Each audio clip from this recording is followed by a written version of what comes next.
สบายดีสบายดีสบายดีมื้อนี้มีบทกลอนม่วนๆมามอบให้แก่ผู้ฟังและกับผู้ชมได้รับฟังนำกันบทกลอนบทนี้มีชื่อว่าจากใจอ้ายบ่าวโกสร้างแต่ละวันตื่นเช้าเข้าสู่งานทำกำลังกายทางใจทุ่มลงบ่มียานทุกวันทำเรื่อยถึงยามแลงยามค่ำตัวดำๆผอมกำเศร้า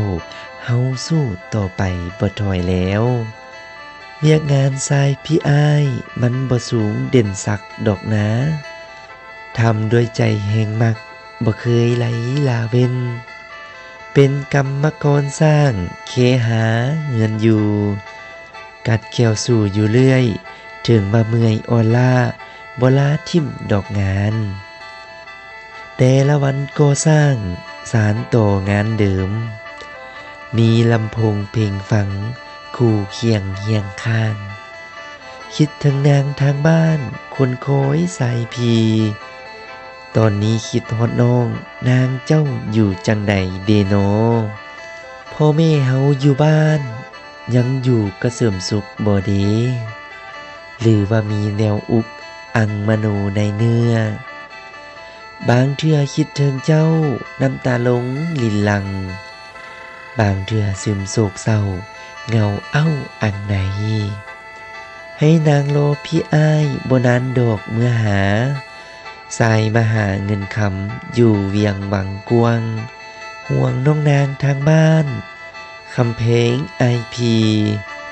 มีเงินทองสิตาวโค้งเมื่อบ้านอยู่ห่วมนางอันว่าอายอยู่พี่แสนทีคัดสนคนในเมืองเฮาเห็นพัดบ่คือทางบ้านสิ้นบ่มาปาบ่เอิ้นเข้าเหมือนไหลห่าง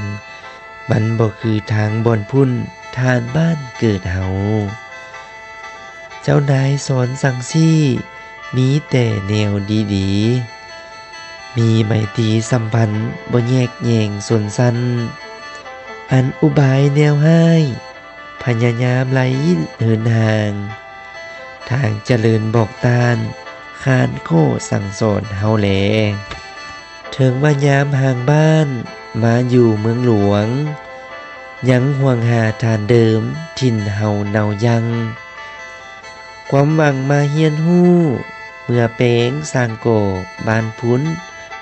สายบ่โลอยู่ลาขยันสู้สืบงานคิดถึงคนอยู่บ้านแหนมเบิ่งเดือนดาว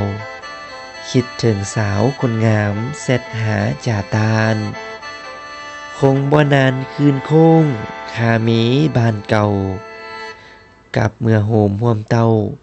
สาวภาษาพี่น้องปองดองสร้างสืบเมืองเฮาแล้วขอขอบใจ